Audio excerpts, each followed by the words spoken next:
Good evening, everyone. Welcome to FPL BlackBox ahead of game week 13, and I'm joined by a very festive Andy North with the Christmas tree glittering in the background. It's November, mate. Come on. I know. Well, you get £5 off if you go the week before December. So went to go and get my free tree last weekend. Yeah, no, I'm very happy with it. Thought I had to go and get it, really. Had my boys and thought, let's go and get it and start the Christmas spirit. And do you know what? I knew it was a sign because you were getting a green arrow as well. And I thought, I obviously need to go and buy a Christmas tree every week. I know, a couple of green arrows. Our ranks are lit up like a Christmas tree. Minimum 1 million place rise for me. A decent rank rise for you. It was a good week. Good week for us. Did you feel like it was going to be a good week? No, I genuinely, I said before the week started that if I got a green arrow, I would be very happy. Didn't matter what kind of green arrow. And that was before I changed captaincy from Haaland to Saka. So I couldn't believe it when you did that. Yeah, I know. And if I hadn't have done that, I definitely wouldn't have got a green arrow. So I think I had a green arrow of 1 point. So 50k. Yeah. But you take those, don't you? In a week where you're looking at it thinking, I'm not feeling great about this, I think you take it. You do, yeah. Hi to everyone in the chat. Good to see you all. Thank you for watching us. I know I can see Liverpool already losing to a Perisic goal, who I can't believe is still active and playing football. He was ancient when he was at Spurs, wasn't he? Yeah. 33, 34 at Spurs. Yeah, well, fair play to him, scoring in the Champions League. Good to see some of you. Hi to Zalkin. Always a treat to have this pop up. I'm glad. True. Good to be described as a treat. Good afternoon. It's FPL Jam. If you're watching this from a different time zone, it's 8 o'clock in the evening for us. Daniel Cooper says good evening. Lots to talk about today, Andy, because it is a big week, I think, in a lot of people's seasons. There's free hits being played, there's triple captains being played, and to be honest, I think if you've got, as we'll talk about in a bit, I think if you've got any chips, bench boost, wildcard, I can't really see any reason why you're not playing a chip this week if you've got one left. Yeah. What do you think about that? No, I think with the way Christmas periods usually are, and with the way that we've got to obviously use these chips before 19 and 18 and 19 look like horror weeks, I think you've got to be using one in the next couple of weeks. And game week 13 is such an odd week where we've got two big boys playing against each other in Chelsea and Arsenal, who have got good assets at the moment. City are good, but most of us only have Haaland. So all of a sudden you've got some teams that are kind of flying under the radar that could be really fun to invest in. And that's why free hit looks so good. The only problem is you're going to be free hitting away from maybe some teams that have been good but don't have good fixtures. Yep. So it's not a foolproof way of doing it. But my goodness, when you add up your percentage owned by when you're on free hit, it's going to be pretty low this week, I would have thought. Well, there was some comments in the chat last week. I remember us talking, and one of the questions was, when are we going to just accept that form over fixtures every time? And free hit this week is all about fixtures. Yeah. Because you are literally taking out Palace assets, Arsenal assets, Chelsea assets, if you've got them, have been doing quite well, and you're going for Brentford players, Villa players, Liverpool players, given what we've seen from them over the last 6-7 weeks. What can go wrong with going for a popular Liverpool player? No, that's never gone wrong, has it? Yeah, and it's very much loading up on 3 or 4 teams, really, and just hoping that you can get points in those fixtures. So, yeah, it's really interesting. I think, yeah. Can I just say, though, that is the way to play a free hit. The way to play a free hit is to stack, and to stack again, 3 or 4 teams that have got good fixtures, and the likelihood comes out that you never know, those 3 or 4 teams could all win, and you're absolutely swimming in it. Last year, I think my free hit was Fulham players, Wolves players, and they all came out swing it. I think 8 Nori, Sarr got me points, Sessegnon got me points, Cunha. Like it does just happen some weeks, doesn't it? So that is the way to play it, 100%. Yeah, I mean, we'll talk about the reasons why I'm playing it, but already there's some people being like, I love the sheep mentality from Derek Knowles and things like that. I think like all our teams are quite similar, right? We've all got 3 Arsenal, 2 or 3 Palace, Chelsea players. The fact that those players don't have great games this week, and you look at the remaining fixtures, it's really hard to see another point, I think, in which the free hit can be played.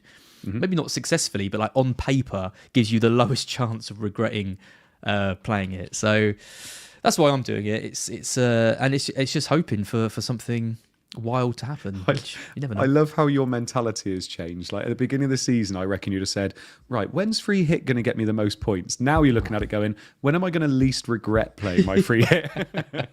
Can I end up on a net positive? Yeah. That is about it. Yeah, well, it's always risky, isn't it? I mean, you know, we were talking about yours last week. You got 11 points, right? 11 points up. Yeah, 11 points more. Yeah. Yeah, and I said, I would be very happy with that. The more I think about it now, the more I think, God, actually, I hope I'm not like 60 points down.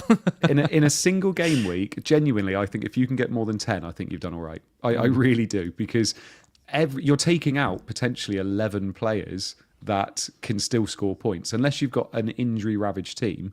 And also, I got 11 points more, and I still had 6 that I would have owned anyway. So yeah.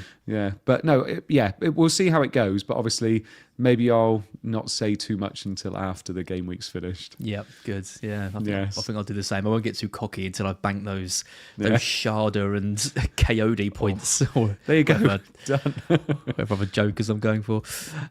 Whatever chip you're playing, or even if you're not playing a chip, hopefully some things for you to listen to tonight. Should have all your bases covered. We've got the last 6 tables entered in now. I know there was a few comments on the last stream. I was always planning on doing it this one, because then I thought we've got 12 game week, 6 and 6 made sense to do it. I thought it was quite nice, but some calls for the last 6 tables, so they're going to be back, and obviously they're going to be the focus of what we talk about when we cover those tables now, where we're reflecting back on the season data where we can. It's a great time to get involved in Fantasy Football Scout as well. Give them a shout at the start, because there is a 45% off offer at the moment for Black Friday, which I think is the highest offer I've ever seen. Yeah. For Scout. So all the tables we talk about in BlackBox, all the data, all comes from Scout. I'm a long-term member. Andy, I recruited in a couple of years ago when I was working there. And I mean, it just keeps getting better and better. The articles are absolutely amazing. There's members-only ones, all the tools. Where would you be about it, Andy? Honestly, I've said this quite a few times this year, and there's a few people every now and again that message me saying, thank you for pointing this out. The articles this year, they've taken such a step up with the articles. So. I look every single week now, and there's 2 or 3 that I read almost religiously every week. And like even this week, they brought out their what's it called? Goals imminent tables. So they do that kind of every 3 or 4 weeks, whatever. And it's just so good looking at it and thinking who's underperforming based on their stats and things like that. And they just have so many good articles that come up. When Gabriel got injured, it was a great article about who's going to replace him. They got it spot on. They said it was going to be Hincapié, and that is who came in. It's brilliant who they've got writing for him this year. So it is worth having a look. Yep. You can set the QR code on the screen. There's a link in the description as well. But yeah, I mean, hasn't helped me much this season being a Scout member, but I reckon over the next few weeks, all my research is gonna pay off.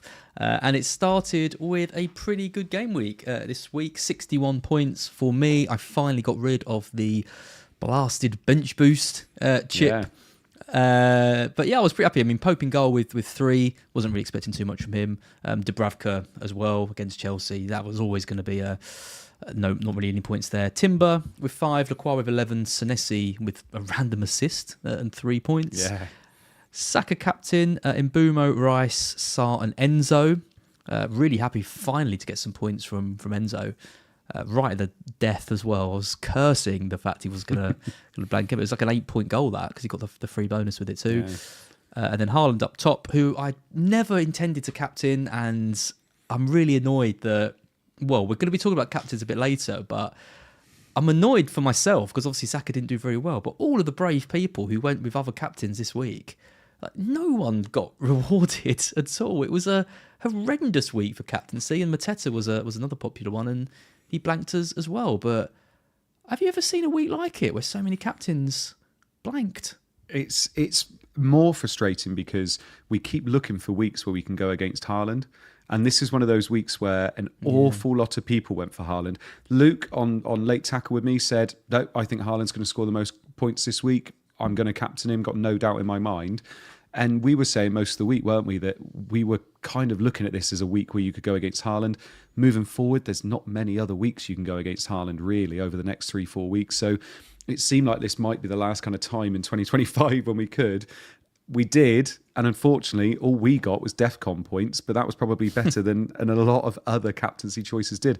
I was really close to going Mateta. Mateta was the one I spoke about quite a lot most of the week. Little did I know that he was going to be managed. Then he went off before 60. Yeah, exactly. 59 minutes. Yeah, it's frustrating when you go against Haaland and Haaland blanks, and then your captain doesn't do very well, because the opportunity was there to go big, wasn't it? That's what I keep saying on these things. When you go against Haaland, you need that perfect storm. You need the blank, and you need your players to return. And the captaincy is so hard because there's just so few consistent players, in the league who you can trust, even with good fixtures. And, look at the most transferred in player week after week after week. This week it was Mbumo. 1 point. Booking. Yeah. It's so hard. Yeah, it is. And, if you'd have said before the game week started, you can know one result, which result it's going to be, and we said, let me know Arsenal, and it was 4-1. Yeah. Saka captaincy would have been looking so sweet. I was sat there watching, and I just kept shaking my head. I was just going, I can't believe it. And he wasn't even really that involved compared to obviously, Eze. And you just looked at it and thought, this is just how FPL goes sometimes. Like, you've made a really good decision there, backing against Haaland. City even lost that game. Arsenal went big against Spurs and walk away with only 4 points. But, it is still getting double the points of what Haaland captain has got. So. Well, I did 2 exciting things this week, Andy. You did? Not in life, just purely with my FPL team. Firstly, I took a hit. So I did Semenyo to Mbumo quite early because I just, at my rank, I just thought Semenyo is like one of the most highly owned players in the game. Mm. And I just had a funny feeling about that injury, that it was maybe a little bit more serious than he was letting on. It actually turned out just to be a fever, and he was probably would have played anyway, but I was sweating it. But I did Semenyo to Mbumo, and then I was playing Goodmanson, and I thought, do you know what? Because I'm free hitting in 13, I think I need to deal with this Gabriel issue, because otherwise he's going to be tanking down in value. All the options like Van Dijk or whoever I go for are going up. I'm just going to spend the 4 and just do it. And actually that got rewarded straight away because, obviously Timber got the 5 and Goodmanson just got the 1. But then I looked at my bench and I was like, do you know what? Leeds have got a home game. I'm backing them in a 1-0 win against Villa. And if I think Juve's not going to play, if I think Semenyo's not going to play, then maybe that limits Bournemouth's attack. And actually, Juve in that game isn't too bad. And you know what? Juve for ages was on for the clean sheet and actually looked all right. And then I watched the highlights and I thought he could have got about a -5 in this game. They got absolutely... He went from 2 DEFCON to 10 or to like 13 or something. Yeah, it was a weird week. But yeah, obviously Calvert-Lewin didn't play. It was a disaster. Goodmanson just got the 1. 7 points on the bench boost. Really disappointing. But honestly, I looked at all the other weeks which I could play it with those 2 Leeds players and Juve going off to AFCON and Burnley. I thought, I'm going to have to use my 5 transfers just to get a bench. Yeah. And I thought, do you know what? With a home game for Leeds against Villa, that could be a narrow win. I'll just take the punt. It didn't work out. Do you know what? I don't care. I'm glad to be rid of it. What did I say to you? I said, take 8 points and run. And you were like, no, you've got to dream big. What did you get? 7 points. 7 points. Yeah, I know. But I think everything you said there in terms of your planning moving forward made complete sense. Because, like you said, the Leeds don't have nice fixtures now. They don't. They've got City, Chelsea, Liverpool, Brentford up until 16. You're not going to play them in any of those fixtures. Juve, like you said, is off to AFCON anyway. You've got another chip to use. Have you still got triple captain? Have you used that? No, that's gone. Yeah, but you've still got free hits to use, so you couldn't use it in that week anyway. Nope. So you're looking at it thinking, and what have Burnley got left? Burnley have got we'll see the chips in a minute. They got 1. They got Fulham. Yeah. That's the only one. So I don't think it's bad what you've done. The biggest thing you've done now is you don't need to worry about it. So you don't have to build for it. You don't have to worry about it until game week 34 probably. So can you believe though, Andy? Can you believe that Calvert-Lewin scored off his hand? Oh yeah, I was like, did he? Did you see it? Did you see the goal or the goal? Yes, I did. Yeah. Why has he done that? Just use any other part of your body. He's he is the poster boy for your season, isn't he? Couldn't believe it. When he was benched, when you bench boosted and he was benched. Yeah, and we did the shout out to Scout Neil, who does the predicted lineups. He had Calvert-Lewin benched. Did he? So I saw that and I was like, I'm just going to risk it. But I can't believe he James put the ball in. All he had to do was just get, come off his chest or his shoulder, whatever. Just not your hand, Calvert-Lewin, Dominic. Calvert-Lewin, Dominic, that's not his name. Yeah, whatever, yeah. don't have to think about him anymore. Absolutely fine. Exactly. Your team, 44. Talk us through it. Yeah, 44 points. Like I said, I would have been happy with any kind of green this week, so I was happy I got one. I did Gabriel to Van Dijk, which, do you know what? It got blown way out of proportion. The fact that people were doing that move, and don't get me wrong, a lot of people did, because they did, but it got blown out of proportion how badly he did. He conceded 3 goals, and he got 3 points. I don't think that's that bad. He got his DEFCON 3 points. I don't think that's awful. Raya got 2, Van Dijk got 3, Mukiele got 4. These DEFCON boys, it can't be overstated how much they can save you game weeks. Yep. Because if they're not getting DEFCON, I'm not getting a green arrow. And 4 of mine did. I think Munoz got it as well, didn't he? So yeah. Van Dijk, Mukiele, Munoz, and Senesi. Oh, Senesi didn't. He got the assist, didn't he? Yeah. But it's an extra 6 points. It's massive. Munoz with 14 was the saviour of my game week. I brought him in a couple of weeks ago, and I've been watching Lacroix and Gahey getting DEFCON, and Munoz is kind of sitting there getting his 6 every week. But for him to now get his goal, that does feel quite nice. Senesi with 3. Xhaka came in for Semenyo with 2. Saw so many people out there getting Andersons, Dewsbury Halls, people like that. Absolutely killed me. I got Xhaka's 2 points. Bruno Fernandes got 2. Sarr got 3. Saka, as my captain, got 8. Haaland with 2. Mateta with 1. Do you know what? I was tempted to put Krupi first on my bench because I thought he would start, and he did. He started with Evan Nilsson because Semenyo was out. So I thought that was quite interesting. Also really interesting to mention about Krupi, I think Tavernier took the penalty off Krupi. People were at the game. I don't think Tavernier was supposed to take that penalty. And the players around him got quite annoyed that he took the ball off Krupi. So I think Krupi was supposed to take it, and Tavernier kind of pulled rank a little bit, but it was supposed to be Krupi, which is interesting. But obviously that was with Semenyo out. So that just muddies the water even more, I think, for penalties. But 44, do you know what? I'll take it. Going into this game week, I didn't like it. It's just like this game week. Going up against all those free hits, I'm going to take a green arrow wherever I can get it. So, yeah, it's another green, upward trajectory. I will gladly take that any week. Anderson, 10 points. Also, I had Slippers messaging me like all night. I'm so annoyed I bought in Cunha. Can't believe it. He gets Dewsbury Hall off the bench. I just messaged him a torrent of abuse. I was fuming. Decent week. Decent week for everyone in the great and the good. Really, only one red arrow. That was from Martin Baker. Oh, Baker. Everyone else, poor old Baker. Everyone else with the green. I got the highest points if you don't include the hit, which we won't because I want to give myself a pat on the back for once on this stream. But technically it was Ben Crellin with 60. Lots of different captain splits. Haaland was still the most popular. A couple of Sakas, a couple of Brunos, to no Matetas, which I thought was interesting. So I was very close to going with him, just like you said. But people sticking with the premium assets. But yeah, like we said, disappointment sort of all round. And I think that brings us really to our first talking point. Do you know what? I think we'll do... Which one is it? Yeah, let's do captains first. We've got a nice picture of Captain Birdseye on the things. We've alluded to it all already.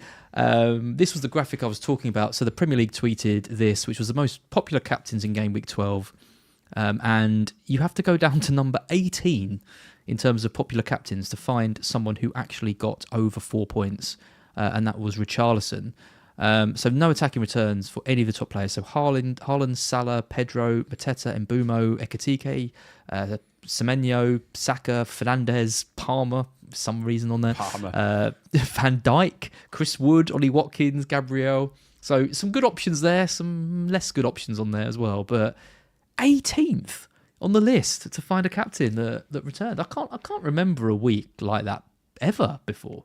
No, I mean, that's ridiculous. What a goal it was as well by Richarlison. But oh my God, no, unbelievable. Absolutely mad. 0.04 XG that goal. And actually, should we be congratulating ourselves that we picked the captain there that, absolutely smashed everybody else with 4 points? Yeah, good point. No, crazy week. I've said it before. It was just such a shame for basically everybody that went against Haaland captain, Yeah. and chose to go against Haaland captain. It was basically one of those weeks that said, no, sorry, you're not going to be getting any captaincy point returns this week. Funny as well that Van Dijk was absolutely lauded as such a terrible move. He would have been a better captaincy choice than Haaland this week. Okay, now you're clutching onto it. Come on, I'll let you have one. I got to keep doing it. Shout out to Bonnie who captained Munoz. Love that. Nice. Yeah. Great shout. If you did manage, I mean, Enzo and Munoz, they were the ones really, weren't they? Where, I mean, I guess some people would have gone there. The stats were behind Enzo. So if you did go for him, I mean, there must be some Eze captains out there. I don't know if you saw the amount of people on Twitter who sold Eze this week. Yeah, quite a few. Yeah, quite Tom a few sold Freeman. him for like One of the best FPL managers around. I know, Soboslai and Fernandez. Yeah. Oh dear. Just goes to show, doesn't it? Just goes to show. That hurt. I had a look at the captain matrix going forward because I was thinking, well, what opportunities are we going to have to go against Haaland in the near future? And the answer is not many. I think realistically, we're going to be captaining Haaland 4 in the next 6. And that's Leeds at home, Fulham away, Sunderland at home, Wolves at home in 17. You could potentially look to go off him in 16. I think a lot of us will. He has Palace away, Saka has Wolves at home. So I think if you've got an Arsenal player, even going back to like a Timber or anyone, and an Arsenal player in that fixture looks good. And then in 18, he's got Forest away. Saka's got Brighton at home. Don't hate that. If you've still got Liverpool assets, they've got Wolves at home. In that game, but Forest away, you could still argue. I think it's the away games, isn't it, with Haaland that you might look to go off him. I mean, 14, could you potentially go for a Man U player against West Ham? No. Yeah, how did I know you were going to say that? I know, you literally couldn't. I mean, it's interesting as well, you said there about 18 with Liverpool. Obviously, Salah won't be there because he'll be at AFCON. So it's which Liverpool player you captain in that fixture. I mean, obviously, this is another 6 game weeks to get away yet, but you've got no idea who you'd captain. You just do captain Haaland for the next 5. I do think Saka in 16 makes a lot of sense. I think that's absolutely fine. Home to Wolves. Wolves' stats are just ridiculous in terms of goals conceded. So, yeah, it's just Haaland all the way up until 17, apart from Saka in 16.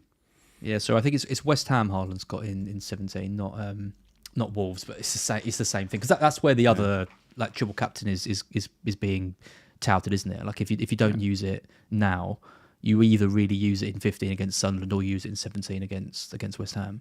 Yeah. I don't know. I mean, Salah just isn't a factor for us, I don't think.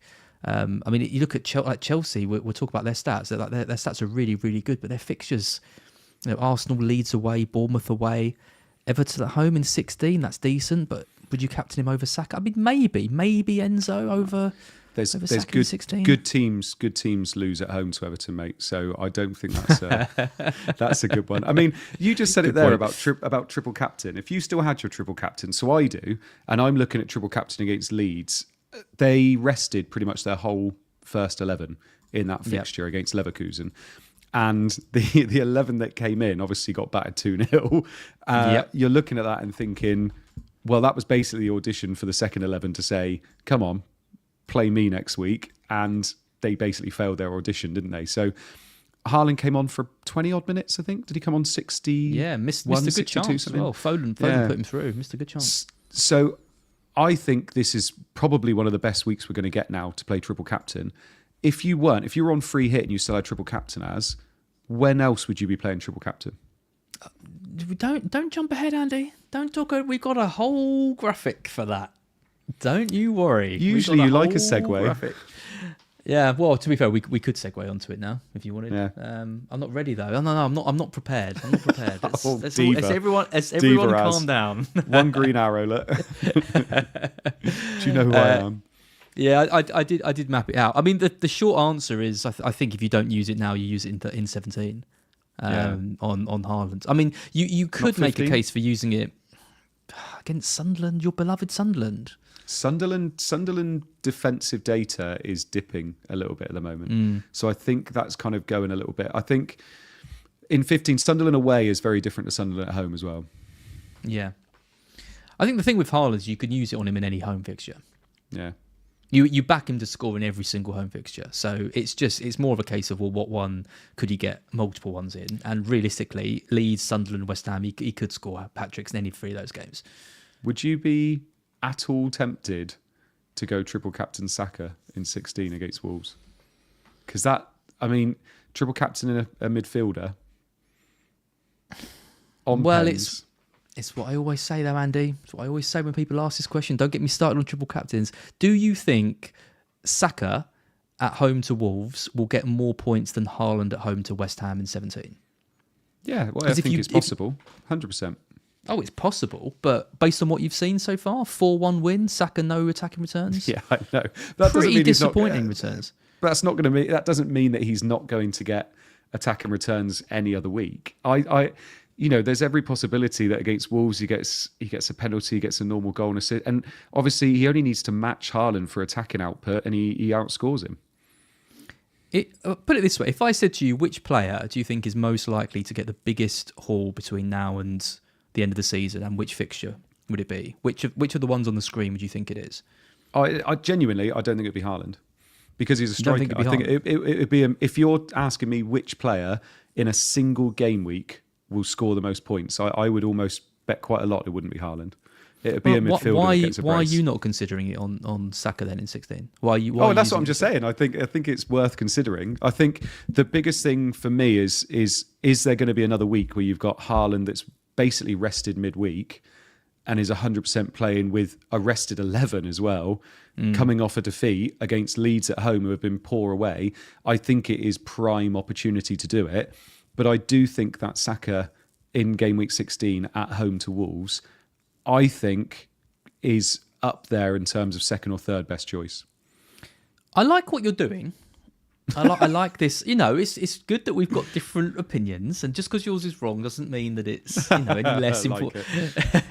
No, I know. If you're the thing that all people always talk about with a triple captain is if I use it on a differential, I'm going to get triple the amount of points, everyone like that. And my point is always you're not, because you're just getting that third extra point. You can captain Saka anyway in 16 if you want, and a lot of us will. So it's just that extra turn. I just think Leeds at home, West Ham at home for Haaland, who is just, and like you say, I think this week is the only thing that would put me off doing it this week is I think it's a good week for all chips. So you could use another one of the chips, which I think are less effective in future weeks, and save it for a bit later down the line. But I think Leeds at home is... I thought Leeds were pretty poor against Villa. I saw them against Brighton. They were pretty poor. I don't think Farke's got the crowd on side at the moment, the fans. I think they're really against some of his team selections, not playing James, not playing Nonto. Defensively, they look all over the place. Yeah, I think it's hard to look past them, should we say. Before we move off this, one question for you. Out of the next 6 games, which one will you not captain Haaland in, if any? Well, 16. So you won't go Haaland. Well, I asked because you were tempted to go, Haaland away at Newcastle. So, I think 16 because Saka's got such a good fixture there, Wolves at home, and Wolves are so targetable at the moment. Apart from that, I still think Haaland in 18 is fine, Nottingham Forest away. Do you think they've turned a massive corner now, or is it just Liverpool were very poor?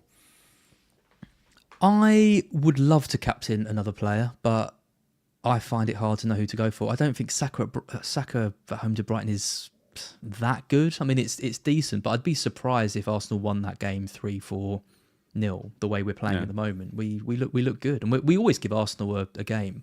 The obvious one there is to go for Salah, but he won't be there, will he? Because he'll be an AFCON. But like the Liverpool equivalent of Salah. So if Gakpo's playing well or Isak's coming to the team or Ekitike to target that Wolves game.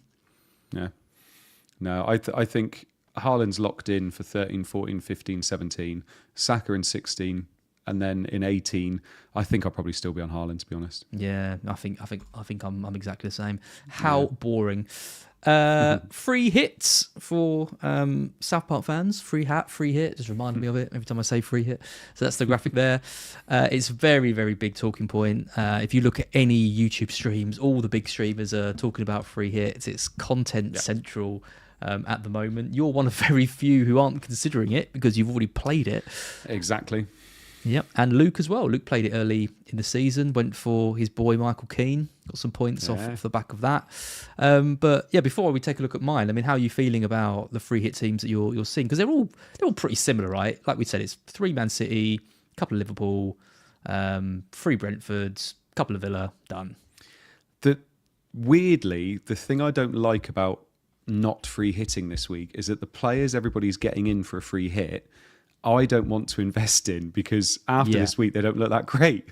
So I can't get a Brentford defender or a Dango or Thiago's probably the only one. Damn. Thiago's probably the only one I'm looking at and thinking I could invest in him and be quite happy moving forward. But they got Arsenal, I think, the week after, haven't they?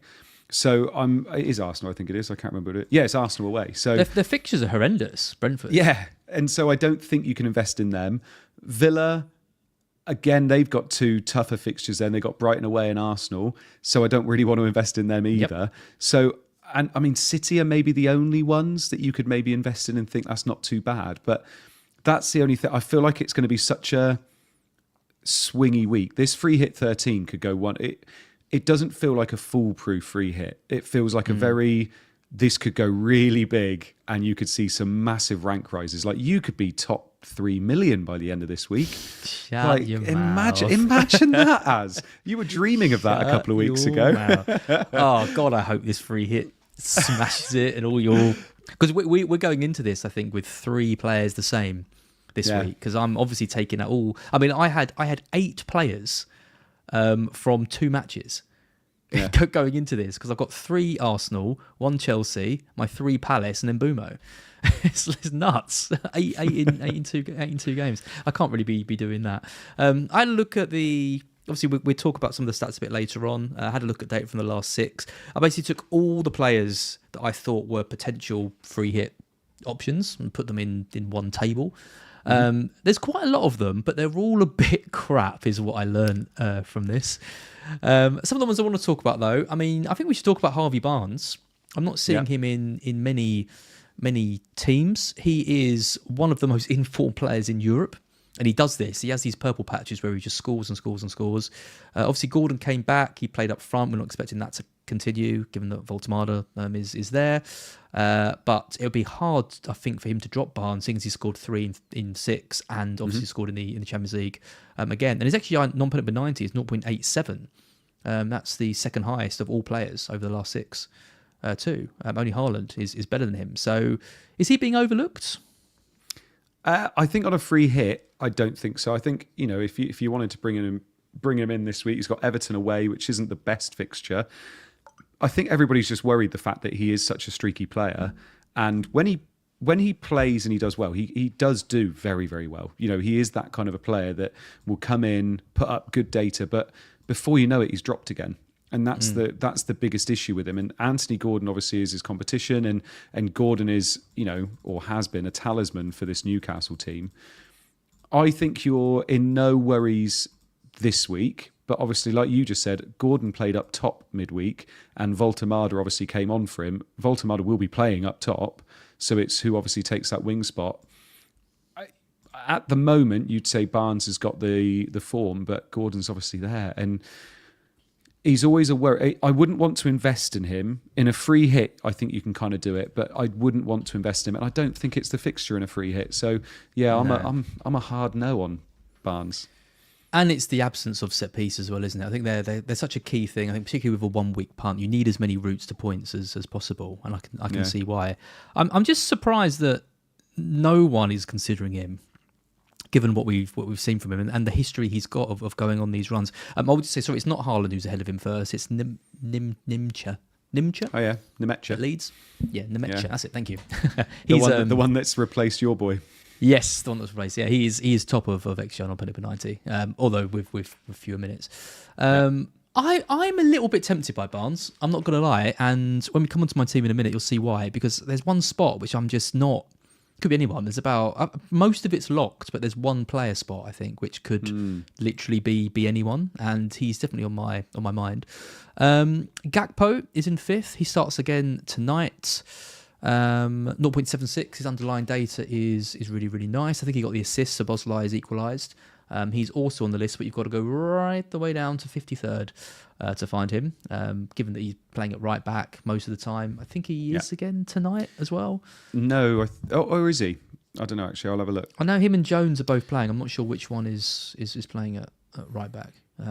Jones playing right back, yeah. Okay. I thought Gomez would come in and play there, but he hasn't done. I mean, that's a slight concern with Szoboszlai. But the fact he scored tonight, I think that does boost him a little bit. Salah's in 18th, 0.54. Isak 49th. I thought he was so poor, so poor in that game.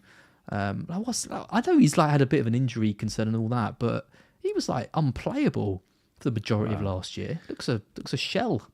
It makes such a massive difference when players don't have pre-seasons, though. And, he didn't have a pre-season. Obviously, came to Liverpool and to kind of pick up speed. He's now joined Liverpool at, one of the worst times they've had in recent years. So it's kind of the perfect storm of what you don't want to happen when you join a team. He's the one, though, when Salah goes to AFCON, he's the one that most likely would be on pens and should be playing up front. And he's the one we were all thinking, we want him, we want Frimpong, because we thought Frimpong was going to play right wing as well. And we did. Obviously how things have changed. But Isak's still on my watch list to see what happens over AFCON. Yeah, I mean, Isak is someone who I thought free hitting this week would be someone that I would at least be thinking about. But I'll tell you what, oops, that's the wrong one. Sorry, hang on, let me just put that back. Oh, God. I've ruined everything now. Hang on. Oh, no. We're gone. We're back. There you go.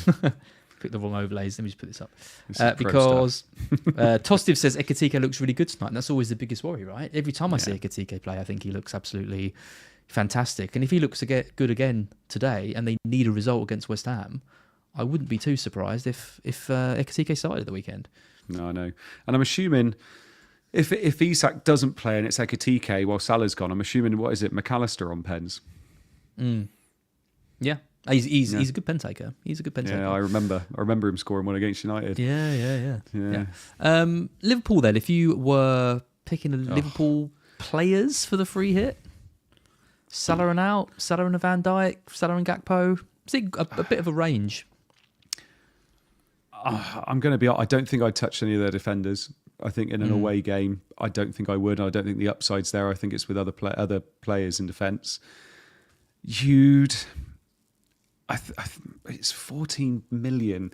It's Salah because he's on penalties, but even then, I don't fancy it, to be perfectly honest. So I think Gakpo would probably be there, and then you've got to hope maybe Szoboszlai plays in the 10, and then you get those two, I guess. But I'm not feeling it with any of them. If there's a hint that Ekatike starts, that could be worth a little bit of a gamble. But Isak will come on and play 30, you would have thought. It's not... none of it's looking that great. I'm not enamoured by any of it, to be perfectly honest. And I know a lot of people said they wanted a free hit this week and were planning it because they thought they could get some Liverpool players in. It's not filling people with hope, I don't think. No, I mean, for me, it's Salah and Szoboszlai. I think they're the main ones just because of the minutes, because I'm just not sure. I don't want to be picking a player, even Gakpo, I don't want to be picking a player who A, might miss out, or B, might only get 60 minutes. How many have you got at the moment? I've got two. I've got those two. How are you feeling about it? Well, fine. I don't really want any more. Are you doing it because you feel you have to? I'm half tempted to go for a West Ham player and go for... God. But I think they score. I mean, FPL Guardian's in the chat and says go for Bowen. I don't hate that, given from what I've seen from them. But I still think there's better options. I still think there's better options elsewhere. I mean, the other team obviously is Man City. So to cover off some of those, I mean, obviously we're all going to have Haaland. Given that they've all been rested, like you said a minute ago, we think we can predict that team. We think it's going to be the same as Newcastle. What can possibly go wrong with that? Foden, Cherky. Cherky's 22nd, Foden's 24th. You've got to go quite far down the list to find the City players. Yeah, Doku 27th. O'Reilly. Yeah, Doku 27th. O'Reilly's down in 59th. Obviously, you've got players like Vardiol and others. But again, this is something where I'm seeing a bit of a divide. Obviously, everyone's got Haaland. And then I'm seeing some people with triple City attack. So Doku, Foden and Haaland. And then I'm seeing others go for O'Reilly. I'm seeing some player even safer and go for like a Diaz or a Vardiol. I've seen some Donnarummas as well in goal to cover that. Very likely clean sheet, I think. I've got O'Reilly, Foden and Haaland in mine. I think that's the strongest three. Again, Doku looks great, but the minutes, again, I still worry about his minutes at 60, 70 coming off. Yeah, see, I've got some different choices for City. I think, based on the fact we think we can predict this, based on the team against Leverkusen, I think I'd be going Cherky. I think Cherky has the better stats. He's got 1 goal and 3 assists in his minimal minutes he's played because of injury. So you think, obviously that's a little bit inflated, his 0.50 because he's played half the minutes Foden has. I think I'd be on Cherky for 6.4 million on a free hit. I quite like that. I think he's one of those players that can kind of bring up kind of 2 or 3 assists in a game kind of thing. And if we're expecting goals, I think I'd be going Cherky myself. And then in defence, I actually think it's quite close between. I like O'Reilly. O'Reilly's numbers are obviously great. I think I'd pick him over the central defenders.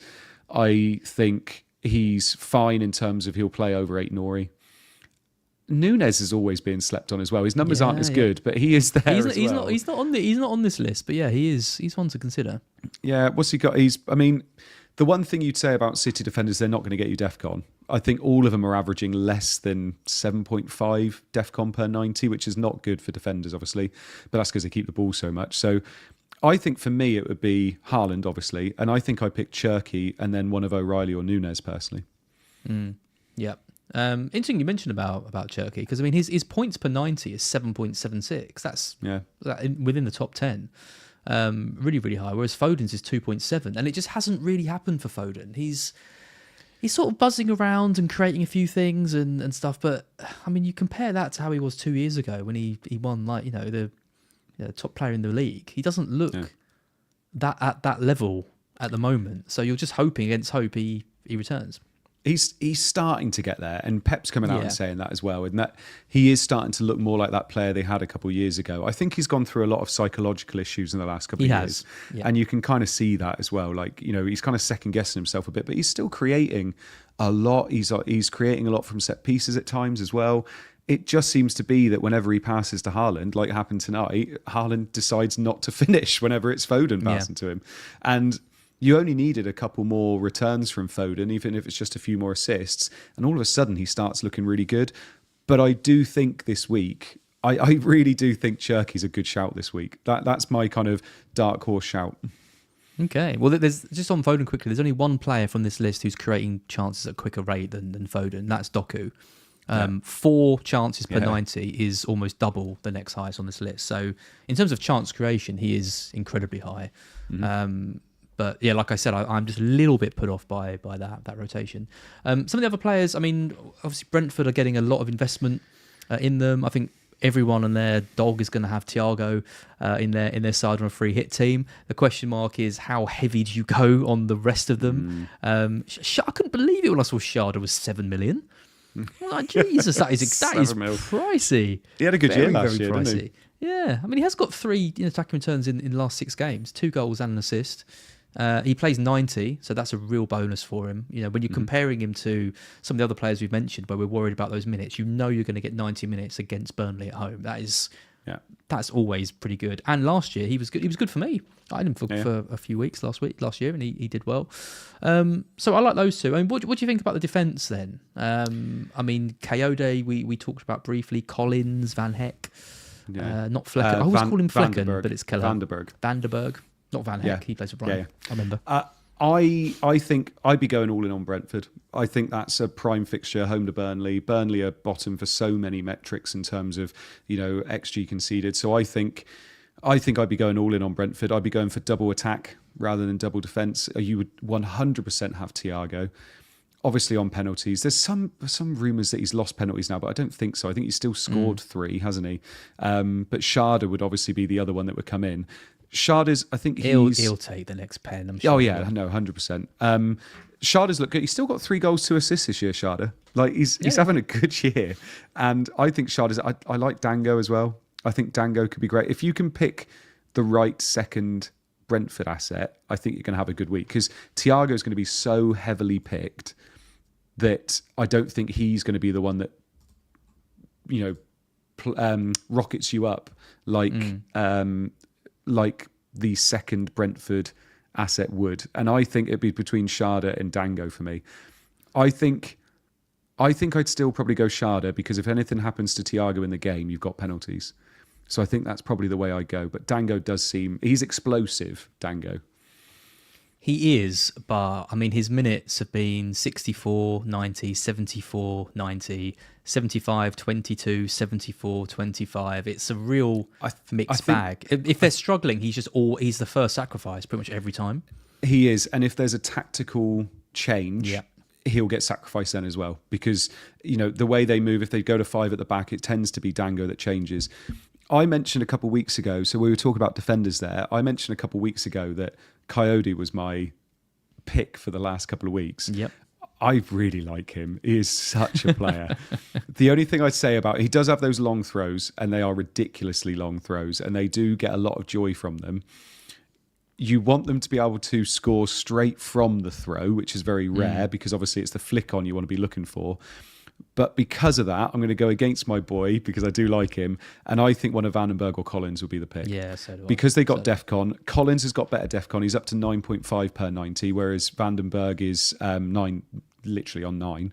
So, but Vandenberg has slightly better goal threat. So I think I'd probably go Collins and hope one of them gets a flick on from Coyote's long throws, and hope that maybe it's Thiago or Sharda that puts it in. But I think Thiago, Sharda and Collins would be my 3. See, I think Collins has a better goal threat. I know we haven't maybe seen it so much this season, but he is massive. He is like a colossus of a guy.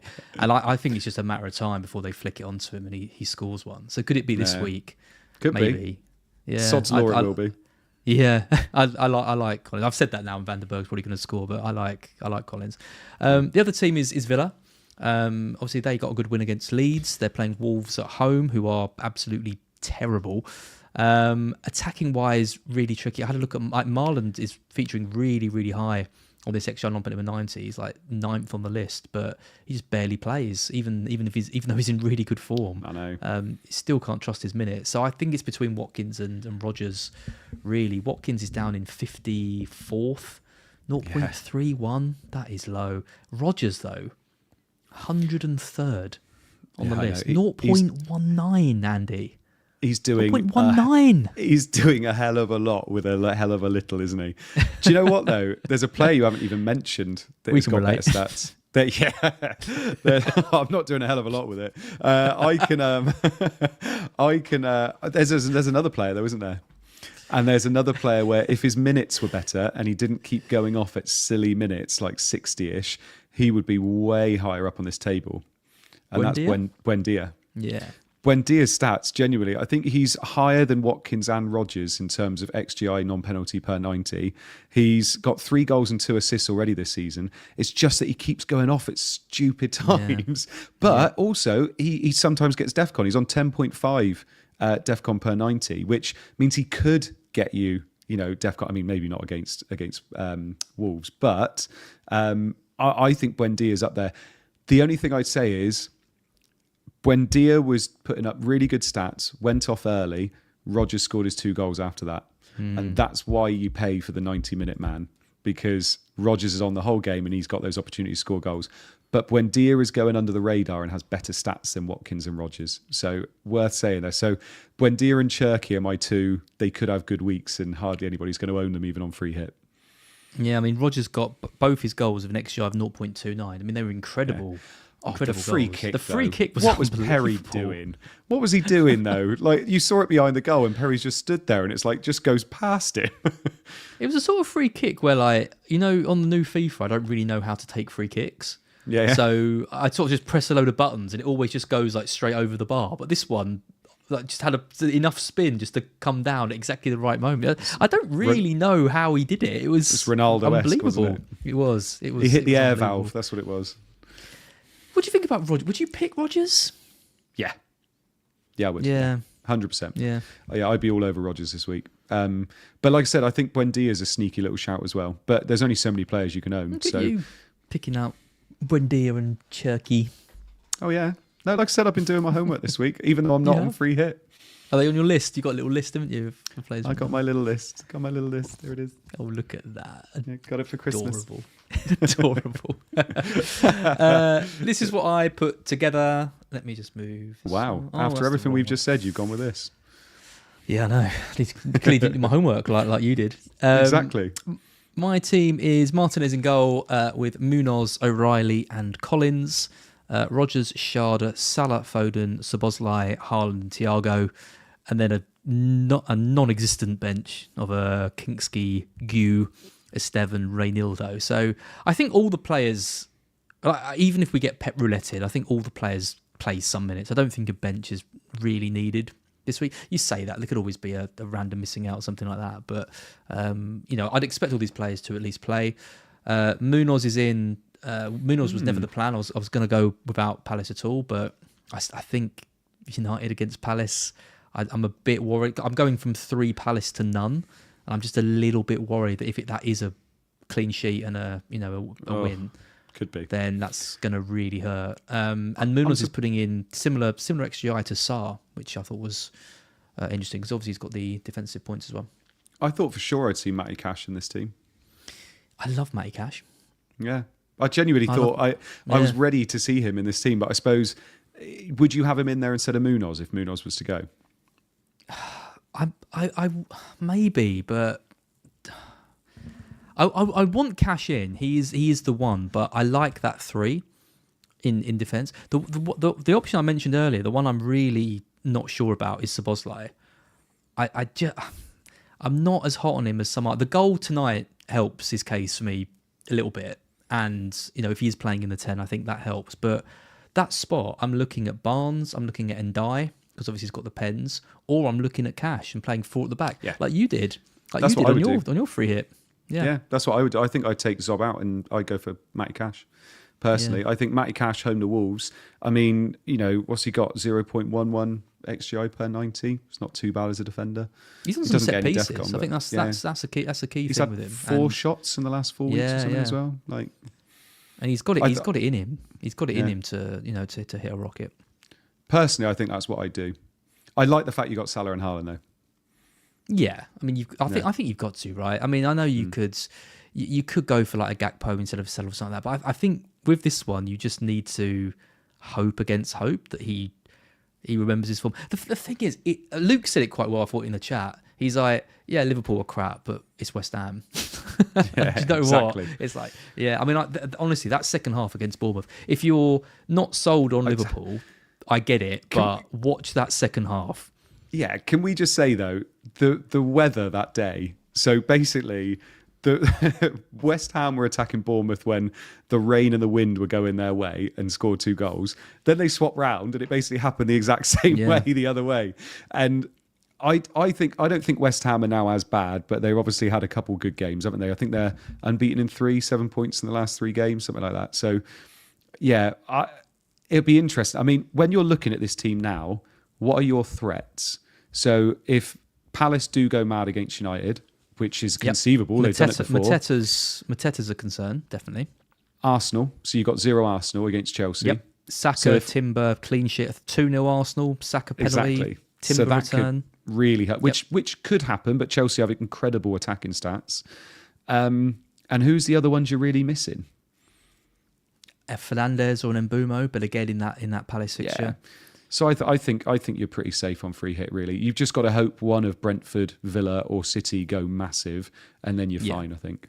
Yeah, because the other option is obviously to cover some bases, so have like a Raya in goal, in case of the clean sheet. But I think Villa's got a better chance of a clean sheet at home to Wolves, so why would I pick that just for cover? It doesn't make any sense.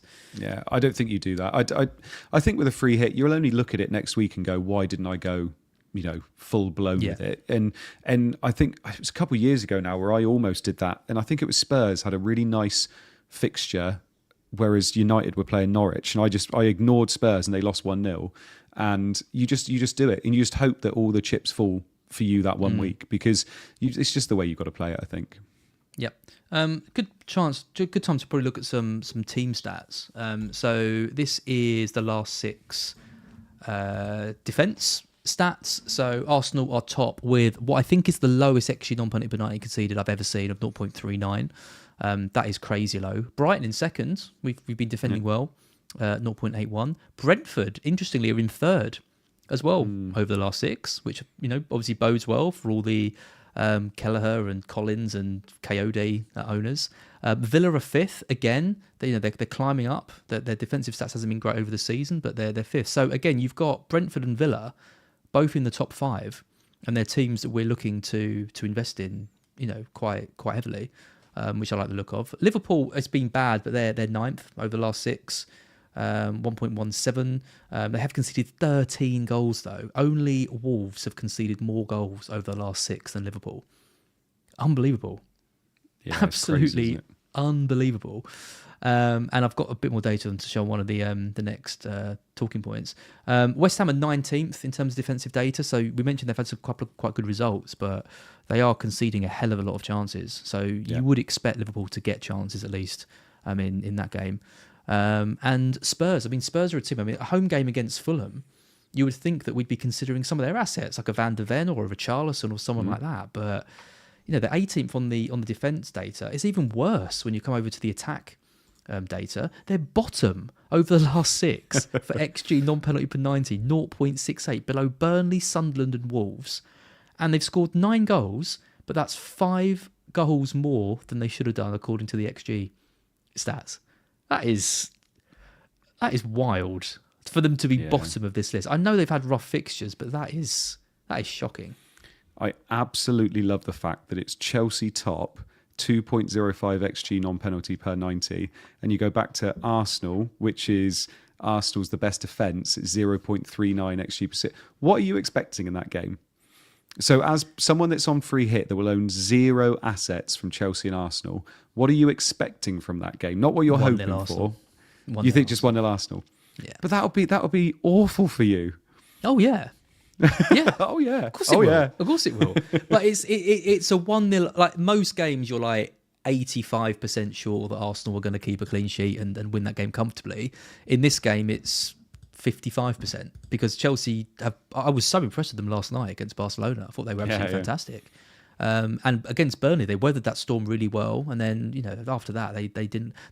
I've been critical of Maresca, but he is starting, I think, to get that team purring a little bit. And it's not going to be an easy game for Arsenal. But I just think Arsenal they're just too good. They're just too good for them. They're too good for anyone. They're an unbelievable side. But what would you go for the prediction? You probably went the same, right? Low scoring.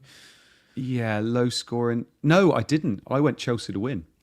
I went Chelsea to win 2-1. Okay. I did, yeah. I don't know why. I feel like Chelsea, like you said, I do think that he's doing really well with that team.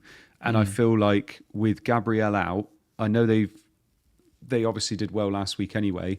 I didn't predict them to get clean sheets in these last 2 games, and they didn't against Spurs, even rather luckily from Richarlison. But yeah, I've gone for a Chelsea win. The worst result for me in this game would be 1-1, 2 obscure goal scorers. That would just be awful. Like you would be loving life. I would be loving life on the final game of the weekend. Like I'm going into that game with no one. It's going to be. Imagine if Brentford have lost 1-0 to Burnley and all the other stuff. I would love it if, like you said, if that was just a 1-0 Saka win. That's the dream for me. Like Saka goal. Oh, please no. But we'll see what happens. The other one, by the way, which we haven't mentioned, was in 7th here is Bournemouth, 1.42 XG non-penalty per 90 is Semenyo. Because Semenyo was seen in training again this week. So it looks like he's going to be fine for the weekend. And Semenyo is one of those players that obviously you don't have. And he's one of the ones that, like you said, is the most highly owned. He's probably going to be one of the people that could potentially hurt you. Well, look at Semenyo's stats on this midfielders last 6 table. You got to go down to 61st to find Semenyo out of midfielders over the last 6. 0.2.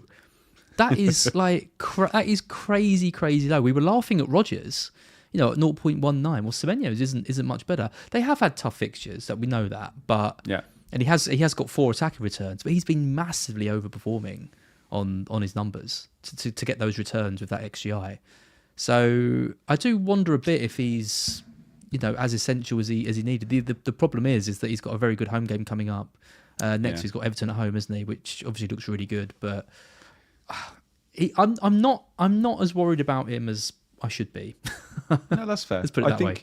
I think he's one of those players. He's coming across like he was obviously great to start the season. I think he's going to be owned by so many people for the rest of the season just because he's a good price. He doesn't go to AFCON, obviously, and I think he's just going to be there in most teams. I don't think he's that bad an asset either. I don't think he's dropped down to be a bad asset now. I think with the fixtures they've got, I think he could do something against most of those teams. Even Man United away, I think is fine. You know, I think he can do damage against us. We hate playing against Bournemouth. So, yeah, it's just interesting. Obviously, he's slowly leaving teams, isn't he? But I'm going to keep the faith for now. Yep. Just two players I wanted to mention from the team attack data was Liverpool in third. XG non-penalty per 90 of 1.79. Obviously, we're worried about them, but you're not worried about them as a Man United fan. But in terms of FPL, if we've got their players, only scored 6 goals. XG delta of minus 4.7. That is the lowest in the league over that period. Villa on the complete other side of the spectrum, they're down in 16th in terms of XG non-penalty per 90 at 1. So, you know, even though they've been scoring goals, they've scored 11 goals. That's the second highest in the league. Chelsea, Arsenal and Man United all with 12. But, you know, they went so many games at the start of the season without scoring. The numbers haven't dramatically improved. They scored 5 goals more than the XG numbers predict they should have scored. And now, you know, I'm seeing people with Watkins, Rodgers, and like all, you know, hope suddenly putting all our eggs in that basket. So there's still a bit of a concern with them, but it is Wolves. And if we go back to defensive numbers, Wolves are they're 16th over the last 6, 1.5, and over the season they're 18th, 1.35. So it's pretty consistent. It's a consistently bad set of data for Wolves so far. Yeah, and for Villa, really, I think it stops you investing in Villa, but it's perfect for a free hit. So I think, you know, going for a Rodgers and a Matty Cash and that, I think makes an awful lot of sense on a free hit because you're not having to invest in this bad team with, bad data from a team rather than a bad team because, thank you, because they have, you know, surprisingly gone under the radar.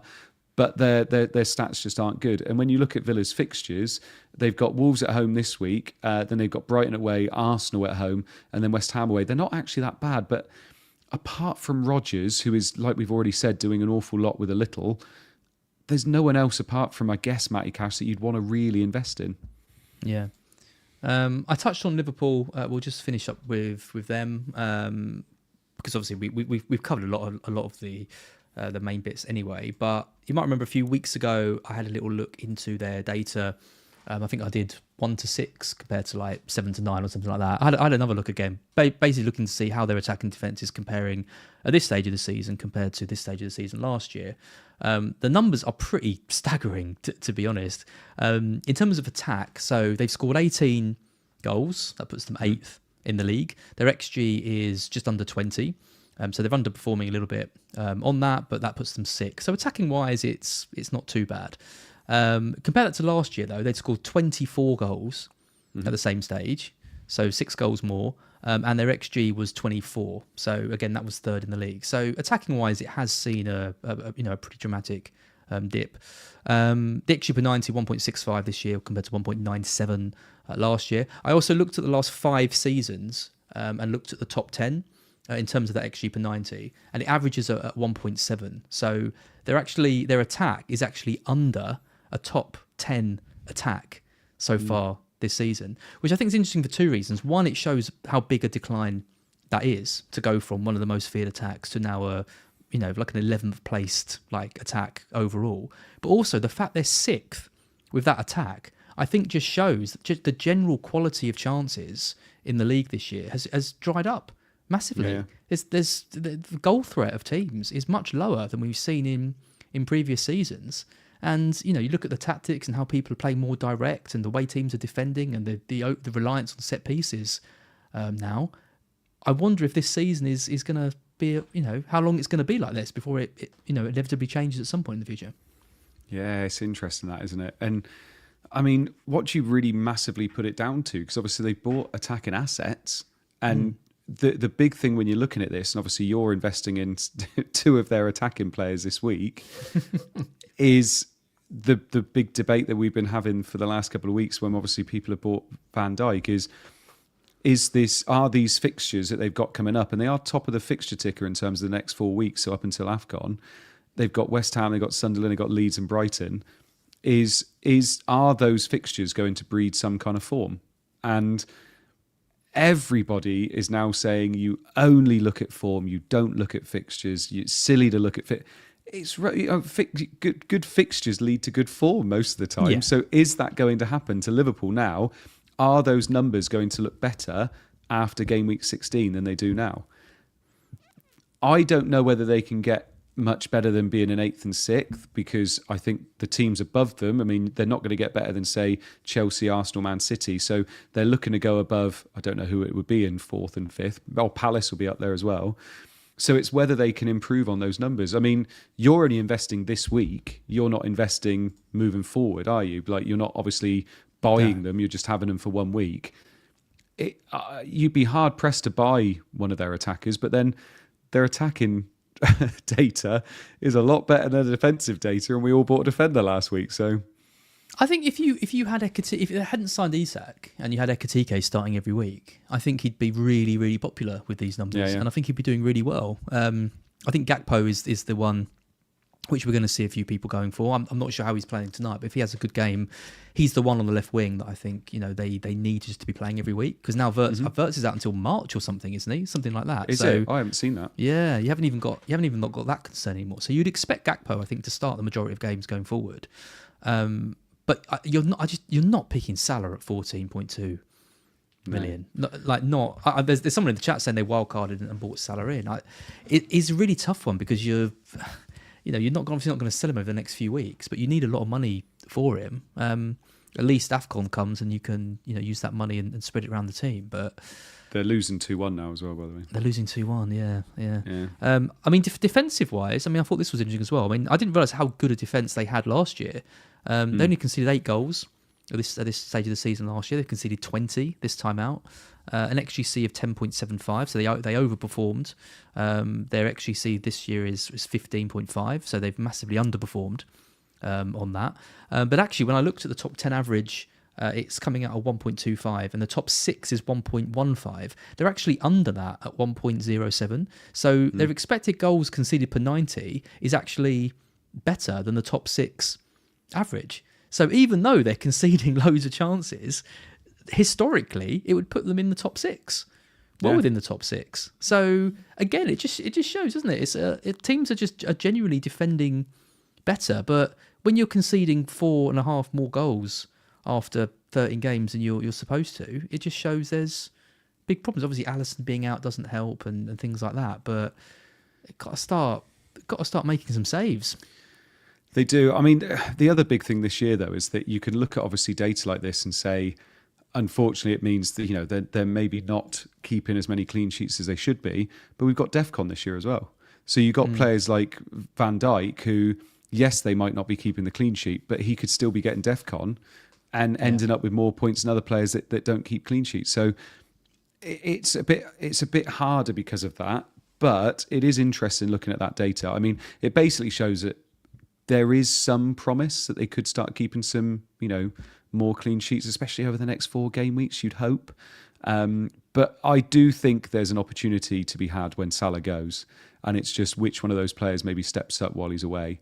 If you had to say now, which player, if Salah went and you had to invest in a Liverpool player when he leaves in an attacker, would it be Gakpo or would it be someone else? If we get that, it hasn't been completely confirmed yet, but if we get the confirmation that Wirtz is out until early next year, Gakpo definitely for me. Yeah. Really? Because I don't think he's got any competition really on the left. I don't think he wants to play Ekatike on the left. Yeah. So, I mean, unless he decides he's going to give Kirkes a run out there because he doesn't trust him defensively or something like that. But I think Gakpo's their most effective player at the moment. Yeah. So, yeah. I like it. Yep. Someone just posted and said Ekatike is injured. If he goes off with an injury, that does boost the stock of Isak against West Ham. That would be cat amongst the pigeons. I can't see it on here. No. Okay. Well, keep your eye on that. Yes. Final talking point then is chips. That's the wrong button. This one here. So I was when I said at the start, I was like, I think you're all going to be looking to use a chip if you've got one. This week, I thought this week looked quite good, and then I was like, you know what? I better look into future weeks and see when you could potentially use chips. And I ended up going down this whole rabbit hole, Andy, of what chips Doesn't to use sound on like what you. week. And I've really taken over from Mark on this. So what I did was I put together a bit of a cheat sheet on chips. I'm very aware there will be people listening to this who have no chips left. There might be people who have just one. There might be some people out there who maybe even have all of their chips available to them. But I just thought we'd run through these, and you can let me know what you think. So we'll go through each chip one by one. So free hit, and these chips are going up to game week 19. Obviously, that's when they get reset, and that's when you need to use them all by. Free hit in game week 13. I think this looks like the best week to use it. I also think you could potentially use it in 16 as well, because that's when Haaland plays Palace. And you can target Liverpool, Arsenal, Chelsea, Brentford. They've all got a good fixture, and you could even take out Haaland in that week and completely bank against him. So that's the real risky strategy. But I do think out of all the chips, the free hit is the best played this week. One word of caution: if you're thinking of using it in 15. Firstly, there could be rotation, because that's the third game of the the quick schedule that we're having, because we've got midweek games next week. So bear that in mind. If you are thinking of using it in 15, though, remember you've got to use all your transfers in 14 if you're doing that, because in 16 you're getting topped up to 5, and if you have any left over from the free hit, you just lose them. So if you are doing that strategy, you need to make sure all your transfers are gone going into 15. So bear that in mind. But you can target Manchester United, you can target Newcastle, you can target Brighton. They're decent teams with good attacking potential, but I do fear about that rotation. Yeah. And then there isn't really any others that I massively like. So yeah, do you agree? 13, 16? Yeah, I think 13 or 16, but I think you made a really good point about your transfers, is that you've got to make sure you use those transfers before 16, because when you do free hit, obviously, you don't want to see everybody else getting topped up. And I bet there are some people that do that as well. They'll look at 16 all of a sudden and think, oh, we'll use it now. Oh, no. And they'll come back in 17 and go, oh, no. So you definitely don't want to be doing that.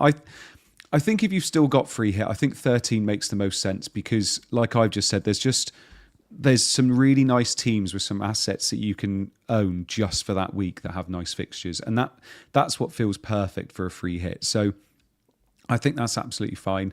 I think you don't have the same worries as with free hit as you do with bench boost and triple captain, because obviously you can still use your transfers. So that's where free hit, like I said, in 16, I think it's a tough week to do it.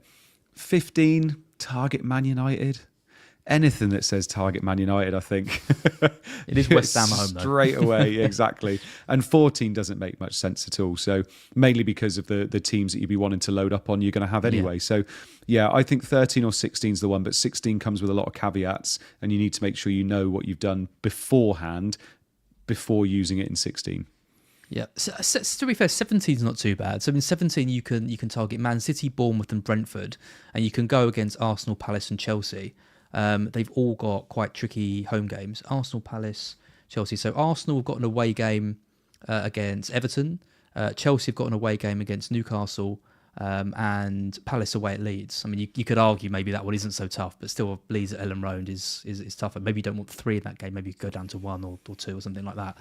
Yeah. So that one isn't too bad. The main thing with all these chips is you've got 15 where I think 14 and 15 there's rotation because of how quick the games are. But then you've also got that in 18 and 19 as well. So take that into consideration, particularly with the bench boost, which is the next one, which is why I don't want to play it, because I don't want to use it in 14 or 15 because of potential rotation. Don't use it in 18 and 19 because of potential rotation. But also, if you're loaded up on like Burnley, Sunderland, Leeds, which a lot of us are, there's so few times to use it. We mentioned Burnley in 16 against Fulham, but other than that, difficult.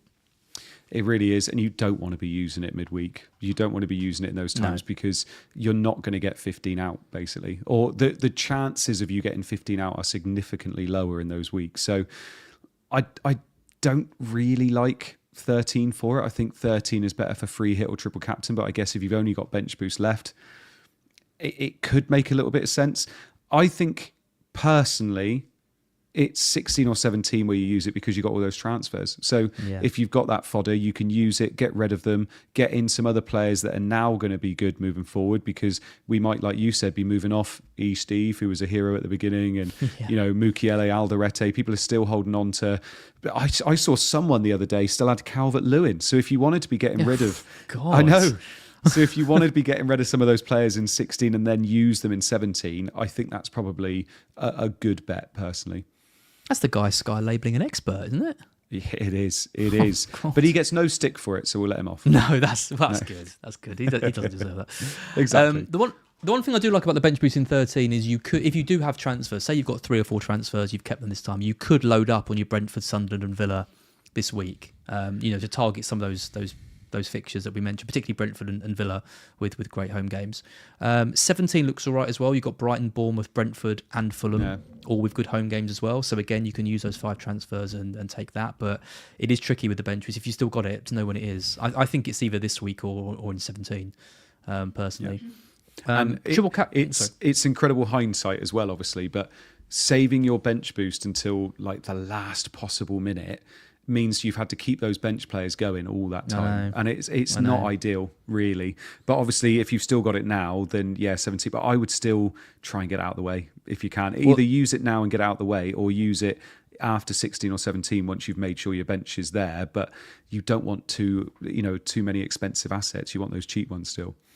I would strongly urge anyone to use it before game week 18 as well, because in 18 it's Boxing Day, and then in 19 I think all of the players where you're going to have like cheap players from have all got horrendous games. So unless you're stacking your bench, and maybe you will stack your bench because maybe you've got Haaland and Salah, going to use that money to spread it around. Whether that's the best thing to do or not, I'm not sure, but maybe you have. But I think for the majority of people, you want to use it early.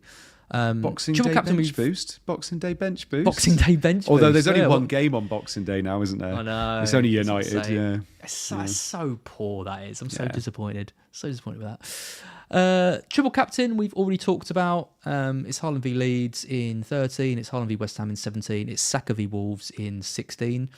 You could use it on Haaland versus Sunderland in 15. That also, I think, is the best chance to use it on someone really differential. If you wanted to. Mbumo, Voltemada. I mentioned Salah before he goes off to AFCON. I mean, you're probably not going to, but if you really wanted to roll the dice, that's when you could use it. Again, I don't think you want to use it in 18 or 19 because Haaland's got tricky away games. But yeah, I think it's a tough one.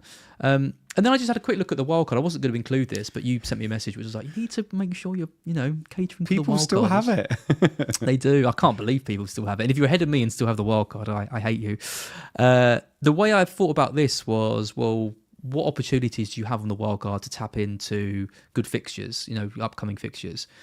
So again, I think this week is a really good week for it because you can go for Liverpool, Brighton and Palace. And if you look at Lego Mane's spreadsheet, they've all got really good fixtures over the next couple of game weeks. You could use it in 18. You could go for Liverpool again, Arsenal, Everton have a really good run from them. So you could get in Tarkowski, Pickford, Ndiaye, someone like that. But there's opportunities, in 15, 16 and 17 to target, decent teams, Chelsea in 16, Man City in 15 or 17. So yeah, if you still got the wild card, I think you can be a bit more flexible when you want to use it, and whether your team needs it because of injuries and stuff. I think wildcard's tough now. I think if you've still got it now, I think you've kind of missed an opportunity, if that makes sense. Because if you wildcard now, you're basically you would be investing in teams that have very short-term fixtures to try and get on those players that other people don't, and obviously counteracting free hit. But remember as well, you're then missing out on a triple captaincy or a free hit opportunity this week as well. If you're using it close to game week 16 when we all get topped up, what are you going to be wildcarding? Like, you're going to be wildcarding your team, and then you get 5 free transfers again, and you've got to use any free transfers before 16. And wildcarding after 16, you're basically negating any benefit you get from 5 free transfers because everybody else is going to get it as well. So everybody else basically gets a mini wildcard. So I think if I was on wildcard, I would wildcard maybe in 14, just to have 2 weeks where you can still change your team before 5 free transfers, and then in 15 use some transfers. But because 13, I think if you've got triple captain or free hit, that's the time to use it really. But if you've got, I don't know, some people are going to be out there with 3 chips still to use. And I think, like you've just said, you've got to use them all before 18. Because in 16, you get your 5 free transfers. And I think you've got to use them all before then, personally. Yeah. Well, I guess what you could do in 16 is get your 5 free transfers and then wildcard into 17 and not have to use those 5. And because I think at this point, you're probably, unless you've got major plans to go heavy on teams that you're not investing, you're probably going to be making minor tweaks with a wildcard. I don't think you're going to be overhauling 13, 14 players. You're going to be 4 players, 5 players. So you could do those 5 changes and still keep the 5 frees, which obviously puts you in a good position going forward. The thing that is interesting, and we've got to remember this. Oh well, we don't have to remember this for next year. Is that obviously we're not going to be having this game week 16 5 free transfers next year. So late wildcards would be better next year. Whereas this year, I think it was a bit of a tougher play doing it. Unless somebody else has got a tactic that I'm not seeing, I think it's a tougher one this year because of the 5 free transfers. Yep. Good luck if you've still got it. I don't. Well, I do envy you, but I don't envy when you're going to use it because it's such a powerful chip. You want to make sure team value must be tough if you've still got it as well. Yeah, for sure. Right, let's take a look at some predictions. I don't know why you keep coming up, FPL Guardian. I keep trying to hide you. Hang on, let me just change it. I'll get rid of it here. KTK has gone off, so Isak is on. Do you reckon does that change anything? Would you still go Salah over Isak if he's? Oh yeah, he did 61 minutes. Guaranteed to play. I mean, it's something you should think about 100%. Trossard also went off injured as well, so Madueke came on. Interesting. Yeah. Okay, predictions. I've gone for a very pessimistic start to the game week. Brentford 2, Burnley 1. You've gone for a 2-0. That would be a good start for my Collins pick. I would love that, yeah. No, 2-0, Burnley away from home, isn't it? Yeah, I mean, this one, some people, actually, the messages we had on the last Black Box about not dropping the predictions was loads of people, saying it. But actually, this week, these predictions are probably the most useful if it's a free hit week, because this is where you should be back in your, your own predictions. And I've gone for a Brentford clean sheet loss. So, yeah, not a great start. Sunderland Bournemouth, I've gone for a 1-1. You've gone for a 2-1 Sunderland. Of course you have. I'd love to see the table. I'd love to see the table if you'd actually bat your Sunderland boys. I'd be like, was it Mark Lawrenson used to do that with Liverpool, didn't they? Just used to every week they're like say fourth Liverpool. in the league anyway, so you'd probably be about right. Mate, to be fair, I think they're the team I've projected to get the most right scores this year. They're the ones that get me the most points. And last week I said 1-0 Fulham, and it was as well. So no, I've gone 2-1. Bournemouth are a weird team at the moment, and I think they're in one of their dips. So I've gone against them this week. Yep. Man City Leeds, we've both gone for a comfortable 3-0 win. Yeah, Leeds away again, isn't it? These promoted boys away just aren't the same. So yeah.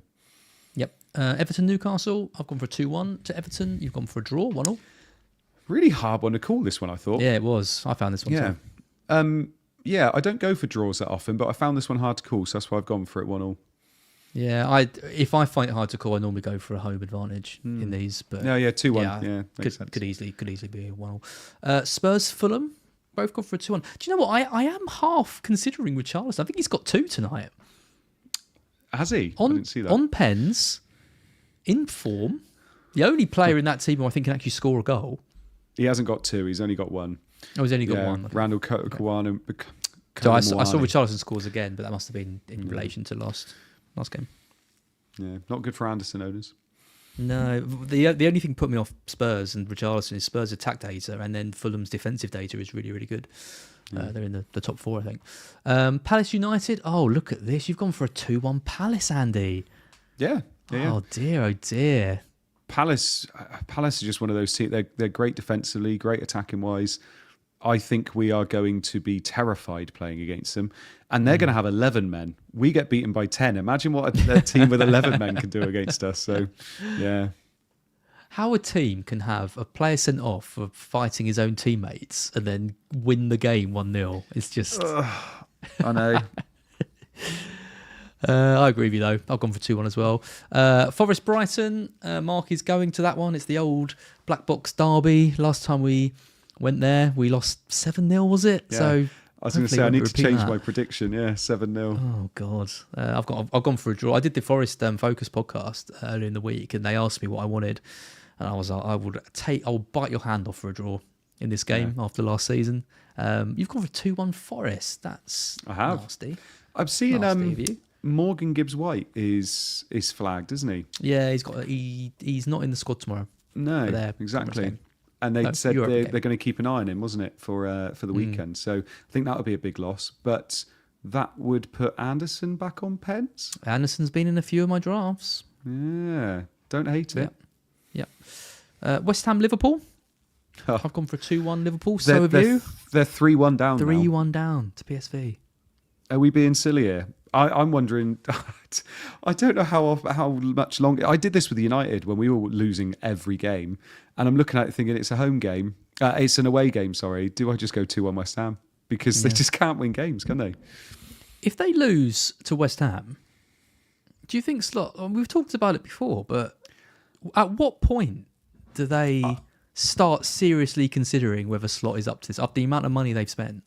I'm not allowed to talk about Liverpool because I get told off whenever I talk about Liverpool. So I'm not allowed to talk about them anymore. You're abstaining. I said, you know, their stats aren't great. They haven't invested well. And then they lost 3-0 to Forest. And I got so much stick in the comments and everything. So, no, I'm one. I mean, each week I say they're going to win and they don't. So, yeah, maybe I need to start saying that they're going to lose. If they lose to West Ham, they would have lost 7 games in 8. Yeah. And I think for any manager in the Premier League, I don't care who you are, the board starts asking questions after that. Oh, well, they are already. They are already. Yep. 100%. Yep. Yeah. Bring Klopp. Bring Hodgson back. Get Voronin in. Oh, Voronin, what a player. David Engo. Get Konchesky back.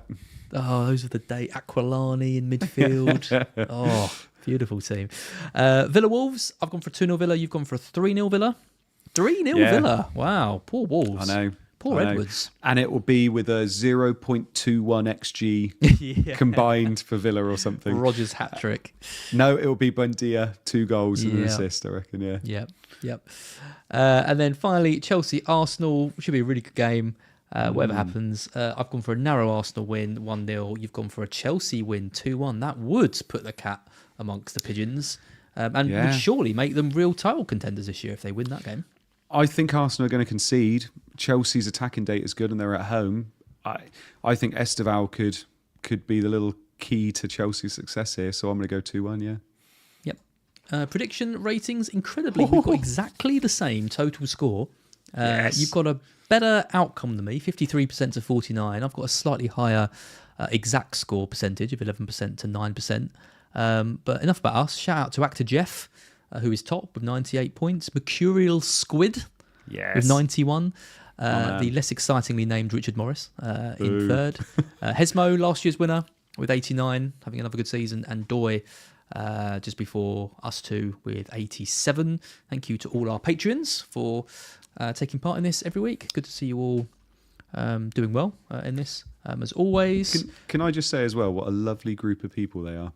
Aren't they? They really are lovely. Yeah. If anybody else wants to join our chat, obviously join and be a patron. It's such a good group, and it's doing stuff like that. It's great, and they're always chatting in there. Like every day, you can just go in there and people are chatting FPL. So it's a perfect place to be. It's really nice. Yeah, and we've obviously got a meetup that I keep talking about that's going to happen at some point in the new year. Mark makes an appearance every now and again in the chat to complain about something. It literally is. Yeah, he just comes in, takes over the chat for 10 minutes, and then he leaves again. As someone says, "Oh, I don't know about that DEF CON," he's like, "Right, who said something about DEF CON?" So yeah, if you are interested in getting involved in that, let us know. There's also a completely free Discord as well, which I'm trying to be more active in too, so you can join that as well. In terms of Rob T, who we haven't mentioned in a while, this again is useful for those considering the free hits. Chances of goals and clean sheets. The best chance comes from Man City Leeds. They've got the highest predicted goals, 2.49, and the highest chance of a clean sheet of 47%. Brentford with just under 2 goals and 43% of a clean sheet. And Liverpool, I wonder if this will change a bit, with a 31% chance of a clean sheet, which is about top 5, something like that, which at the moment doesn't look very likely. You've seen my team. I'll just get up again just so you can see it. But this is how I'm currently shaped up with the free hits.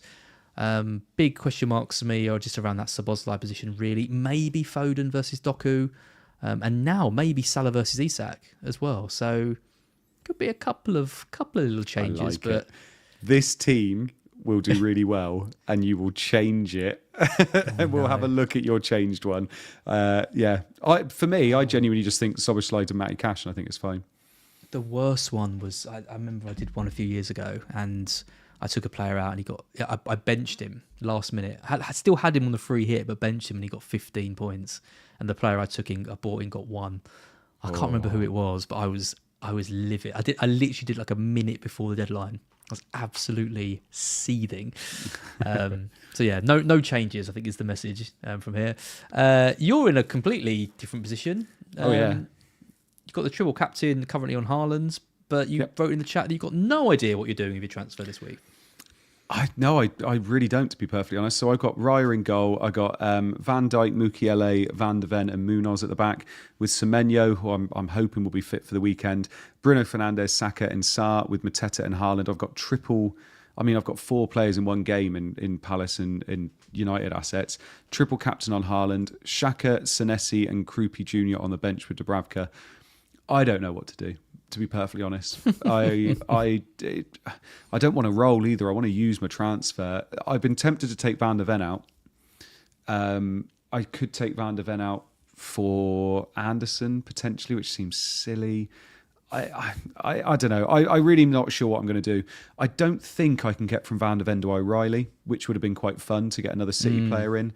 Would you want him long term though, with Aït-Nouri knocking around? Well, Aït-Nouri will be going to AFCON, won't he? I think O'Reilly plays this week. It's whether O'Reilly plays what. If he plays 3 of the next 4, I think I'm happy, because I've got enough on the bench to mean that someone will come in for him, because I doubt he kind of comes on. But it's something like that kind of move. It's nothing great. I could get Matty Cash in. And play him against Wolves. But again, I'm not really going to be playing him then moving forward. I don't know. I'm not really feeling it this week. This is another one of those weeks where, as long as Haaland goes big and I get some points from triple captain, hopefully I still get my green arrow. But I'm not feeling it. If Palace go big against United as well, which could happen, I'm not in love with my team at the moment. It's a very weird feeling. I feel like I'm just kind of fighting against it at the moment. I'll tell you who's been a big disappointment that we haven't really mentioned, and that is Sarr. I was having a look at his stats. And Mateta. Yeah. I mean, Sarr is 55th out of midfielders, 0.23. These are like laughable stats. Around the 0.2 mark. Terrible. He's killing it for me in Conference League fantasy football, mate. Well, that's what else you need. That's all that matters. That's all that matters. And he's going to AFCON, obviously. Yeah.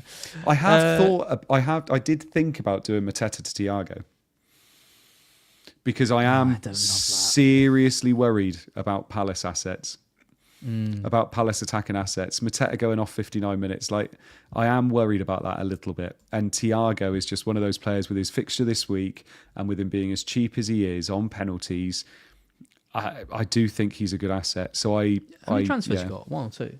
1. Yeah, 0.4 in the bank.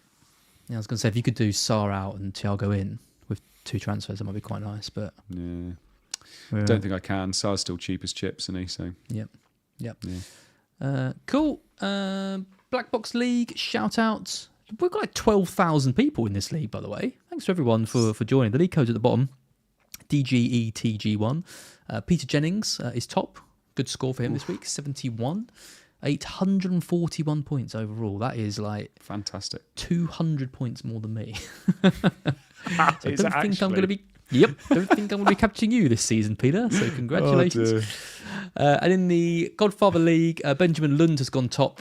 61 points, 777 overall. Stuart Thompson in second. And Hesmo having a good season in the Predictions League, and also in FPL as well. 76 points he got this week. 752 points overall.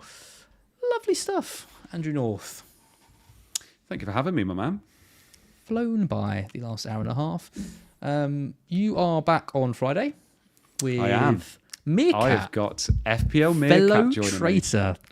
Do you know what? I'm thrilled to have him, actually, because I've said it before. I actually think he's one of the most essential people to follow on Twitter. He does his chances conceded threads, which he's going to give us sneak peeks on Friday.